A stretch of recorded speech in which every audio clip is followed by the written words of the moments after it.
She used to chase your attention. Now she doesn't even reply. You gave her everything, your time, your energy, your love, and somehow she respected you less for it. Strange, isn't it? That the more you give, the less they value it? But here's the hard truth most men never understand. There comes a moment in every relationship where your effort begins to outweigh theirs. You find yourself being the one who calls first, texts first, apologizes first, fixes things first. You start carrying both sides of the connection.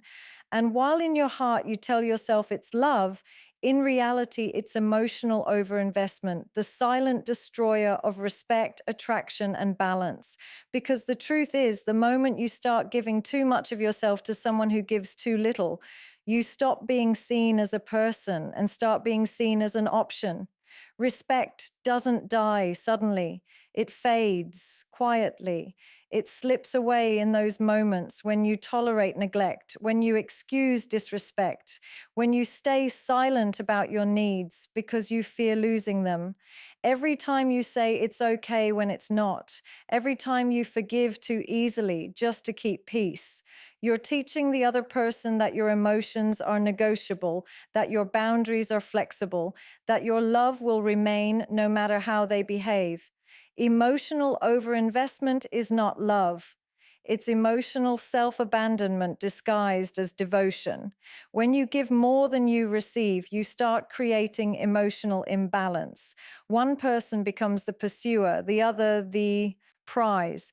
And once that imbalance is established, it's almost impossible to reverse.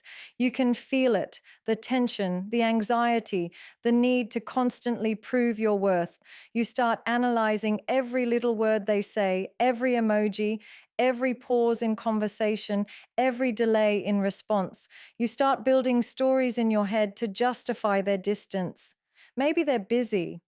Maybe they just need space. But deep down, you know it's not about their schedule, it's about their interest. You've simply made them too comfortable. Overinvestment doesn't just change the relationship, it changes you. It makes you anxious, reactive, needy. You start becoming someone you barely recognize, someone who measures their value through how someone else feels about them. And the more you chase reassurance, the more it slips away. Because emotional overinvestment creates pressure, pressure that kills respect, suffocates attraction, and drains authenticity. Respect is rooted in equality, in balanced energy, in mutual curiosity. When one person gives too much, they unintentionally make the other feel trapped. It's not always intentional, but subconsciously, humans pull away from anything that feels like control, even when that control comes through love. Overinvestment makes the other person feel responsible for your happiness, and no one wants that burden. It turns your connection from a choice into a duty, and duty without desire becomes resentment. The psychology behind this is simple yet profound. People value what they earn, they respect what they invest in. When something or someone comes too easily, the mind takes it for granted. It's not cruelty, it's conditioning. When you're always available, always forgiving, always accommodating, you remove the challenge. You remove the thrill of earning your affection. And once that happens, respect begins to die. This is especially true in romantic dynamics. A woman, for example, might initially be drawn to a man's warmth, kindness, and generosity. But if that energy becomes excessive, if he starts revolving his entire world around her, she starts losing admiration. Not because she's ungrateful, but because deep down she needs to feel his strength. She needs to feel that his emotional world doesn't collapse without her. Overinvestment, on the other hand, communicates dependency, and dependency kills desire. There's something deeply attractive about restraint, about someone who loves but doesn't lose themselves, who cares but stays grounded, who gives but keeps their self-respect intact. Emotional maturity lies not in how much you feel, but in how well you manage those feelings. It's the ability to love deeply without abandoning yourself. Because when you lose balance, you lose respect from them and from yourself. Think about it. When you chase someone too much, when you over explain, when you keep trying to make them see your worth, what you're really saying is, I need your approval to feel a whole. That energy is heavy. It drains the connection of spontaneity. It replaces love with obligation. It makes the other person subconsciously think, if I have all this power, do I still respect the person giving it to me? Because respect thrives where boundaries exist. Emotional overinvestment happens slowly, almost invisibly. It starts with genuine care. You want them to feel loved, supported, understood. You start showing up consistently. You start checking on them, being there, giving your time. But somewhere along the way, the effort stops being reciprocated. The calls get shorter, the texts get slower, the enthusiasm fades. Yet you keep giving, thinking that more love will fix it. You think, if I just do more, they'll see how much I care. But the more you give, the less they value it. Because love, like any form of energy, needs balance. When one side keeps pouring, the other side stops trying. The more emotionally invested you become, the harder it is to detach. You start creating emotional debt, the kind that convinces you to stay even when you're unhappy, just because you've invested too much to leave. You tell yourself it'll get better. You cling to memories instead of reality. You keep showing up even when it's one-sided. And every time you do, you lose a little more of yourself. There's nothing noble about losing yourself in someone else. Love was never meant to be self-destruction. You were never meant to carry both hearts. True love isn't about sacrificing your peace to keep someone. It's about choosing mutual respect, mutual effort, mutual growth. When you start doing everything while they do nothing, you're no longer in a relationship. You're in emotional servitude. You start feeling exhausted, confused, and resentful. You start questioning your worth. What more can I do? Becomes your silent mantra. But here's the truth most people don't realize. It's not about doing more. It's about doing less. Because the moment you stop overgiving, you create space for them to show up. You allow the relationship to rebalance. You stop suffocating the connection with your overpresence. Emotional overinvestment is rooted in fear, the fear of loss, the fear of rejection, the fear of being alone. That fear drives you to overcompensate, to keep proving your value. But in doing so, you communicate the opposite, that you don't see your value unless they validate it. You teach them that your worth depends on their approval. And that's when respect dies, because people don't respect what's dependent on them. Detachment doesn't mean indifference, it means emotional balance. It means giving without expectation, loving without losing self-respect, caring without collapsing. It's about knowing that your happiness isn't tied to how someone treats you. Emotional independence is what keeps love alive because it removes pressure. It lets the other person breathe. It allows authenticity to thrive. Overinvestment makes you reactive. It makes you chase reassurance after every small conflict. It makes you question your place in their life constantly. And the more you seek answers, the more they pull away. Because emotional overinvestment shifts the power dynamic. You give control to the other person. And once they feel that control, they stop trying. They know you'll stay no matter what. This is why self-respect must always come before affection. When you love yourself enough to set emotional boundaries, you create healthy respect. You show others how to treat you. You teach them that access to your heart must be earned, not assumed. People value what they fear losing. If you never show that you can walk away, they'll never believe they need to hold on. Sometimes emotional overinvestment looks like patience. Sometimes it looks like understanding. Sometimes it looks like unconditional love. But if it's one-sided, it's not patience, it's self-neglect. It's not understanding, it's denial. It's not unconditional love, it's emotional dependency. Love without boundaries isn't strength, it's surrender. You have to be willing to stop trying. You have to be okay with letting people miss you. You have to trust that what's meant for you will never require begging. Because when you pull back, when you stop over-investing, you start seeing reality clearly. You start noticing who checks in when you stop reaching out. You start recognizing who values you for you, not for what you provide. The pain of detachment is temporary. The pain of overinvestment lasts forever, because when you give too much, you create expectations. You expect them to treat you with the same devotion, but they won't. Not because they can't, but because they don't have to. You've already done the emotional work for both of you. When you start pouring your energy into someone who isn't reciprocating, your emotional tank empties faster than you realize. You lose focus on your purpose, your growth, your goals. You start centering your entire existence around one person. You forget that your energy is sacred, that your time is currency. You forget that your love has value. Emotional overinvestment happens when you stop prioritizing yourself. You start showing up for them more than you show up for you. You start making excuses for their absence. You start calling it understanding when it's really avoidance.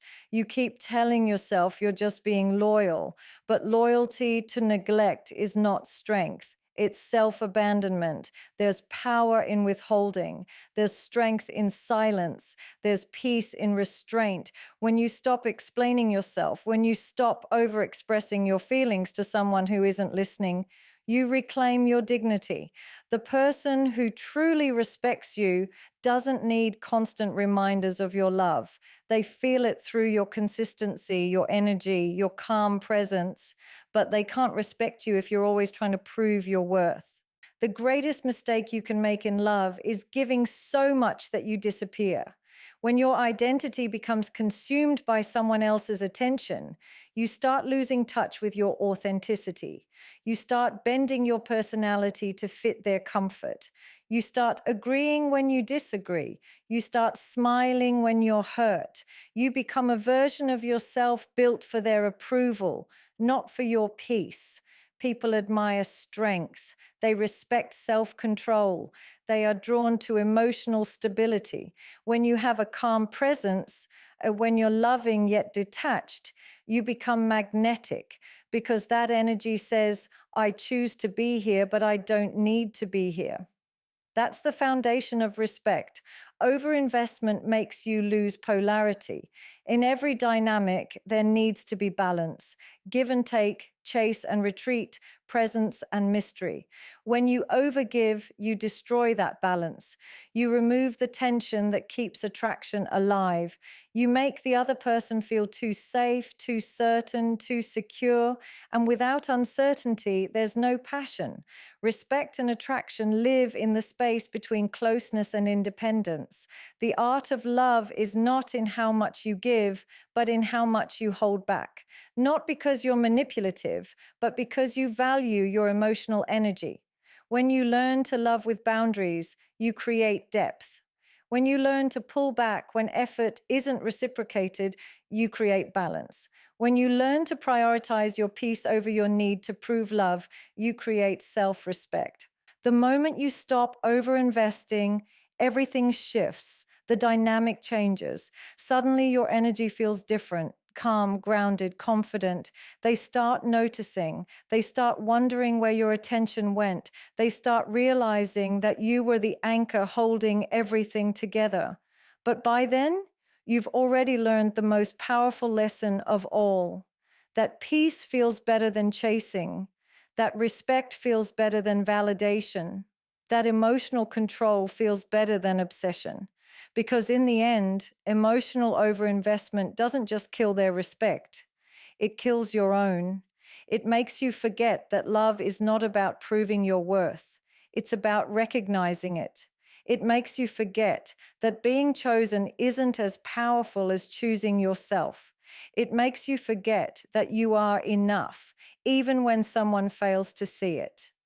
Detachment is one of the most misunderstood emotional states in human relationships. People often confuse it with indifference, coldness, or lack of care. But true detachment isn't about shutting your heart down, it's about opening your eyes. It's the quiet realization that you can love someone deeply without losing yourself in the process. It's the mastery of emotional balance where you care, but you don't cling. You feel everything, but you aren't controlled by those feelings. Detachment is not the absence of emotion, it's the presence of inner strength.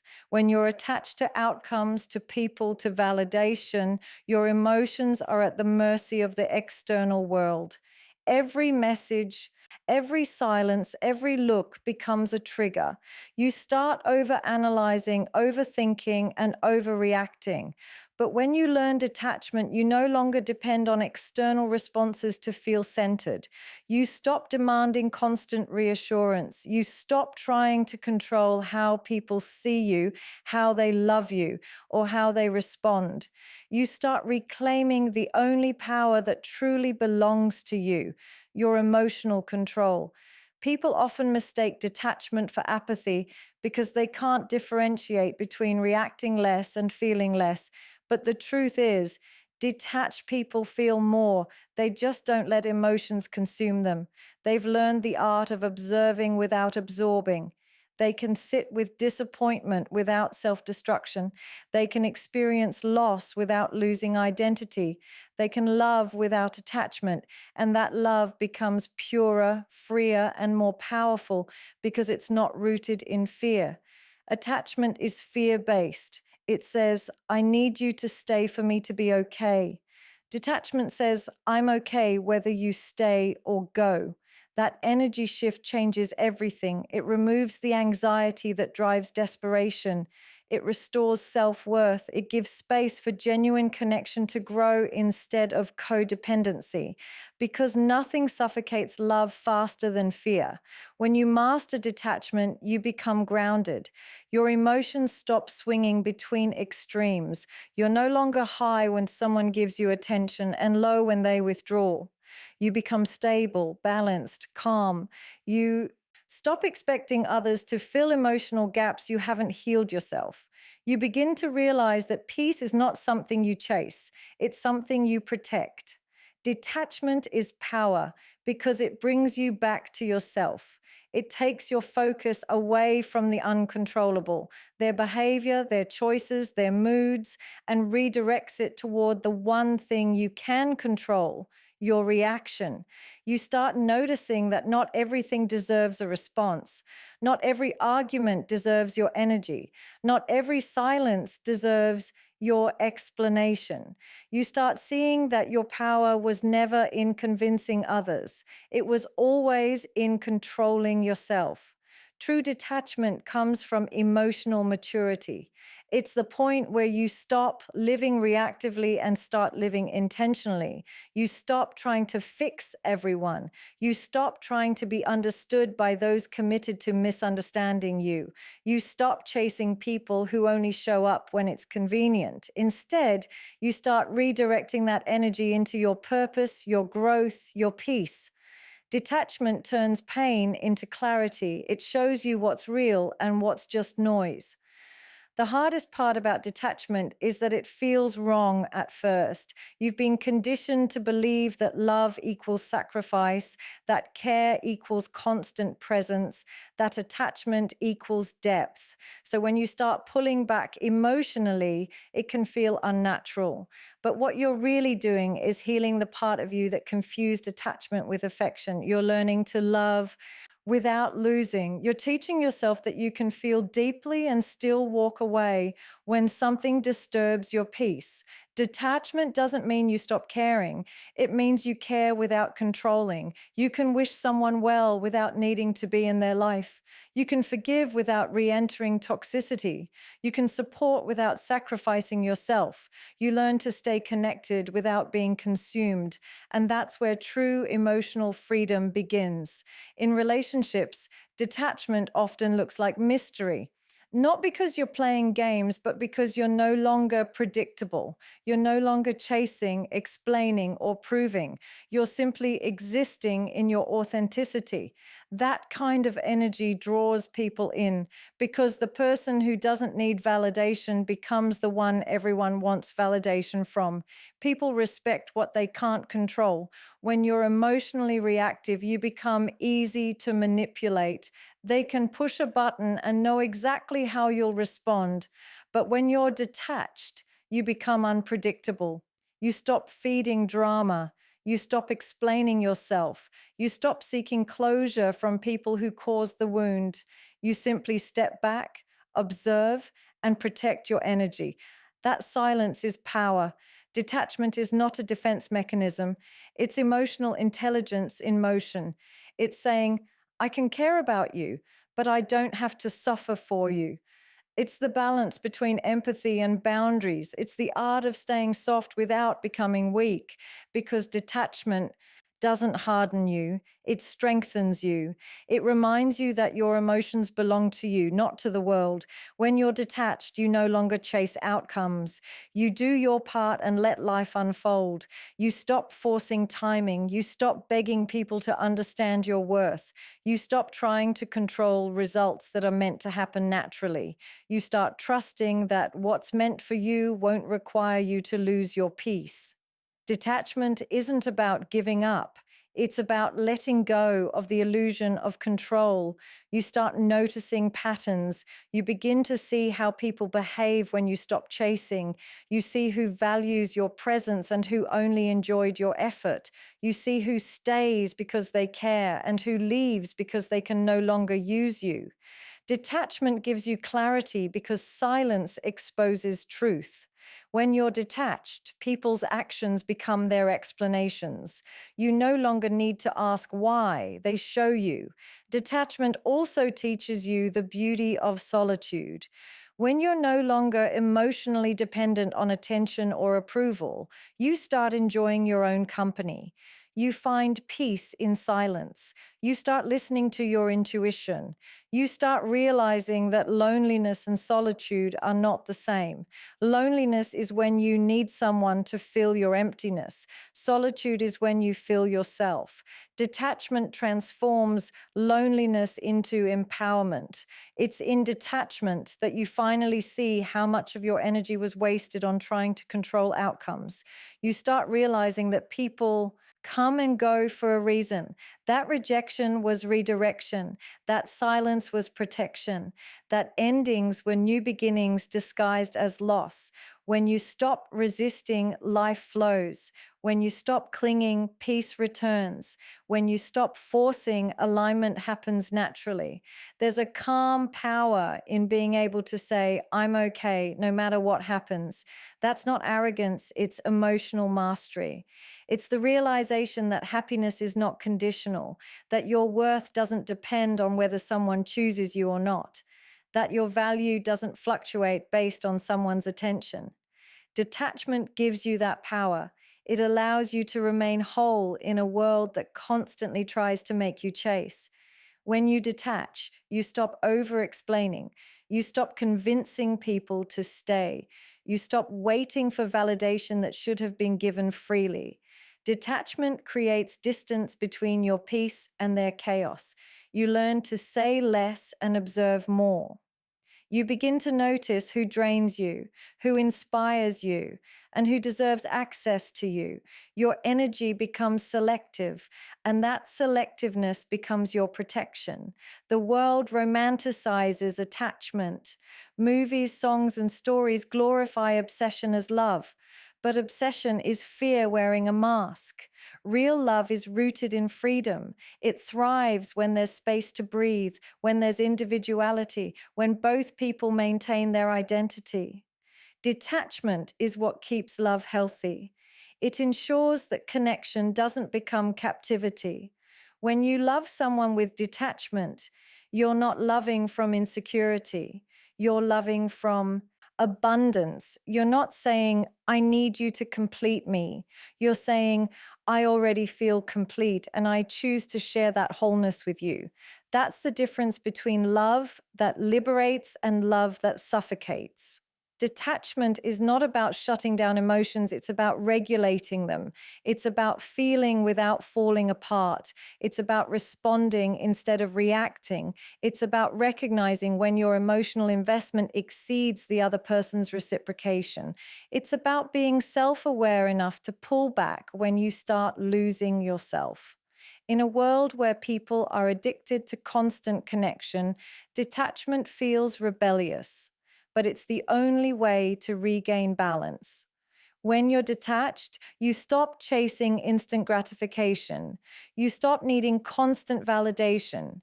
You become content with delayed rewards, patient with timing, and comfortable with uncertainty. You start trusting that what's meant for you will align effortlessly when you're aligned internally. Detachment is the foundation of emotional resilience. It keeps you steady when everything else is unstable. It allows you to move through loss without bitterness, to handle rejection without resentment, to experience change without panic. Because when you're detached, your sense of self isn't built on circumstances, it's built on awareness. You stop saying, why is this happening to me? And start saying, what is this teaching me? That shift turns pain into power. Detachment isn't disinterest, it's discernment. It's choosing where to invest your energy, who to open up to, and what to let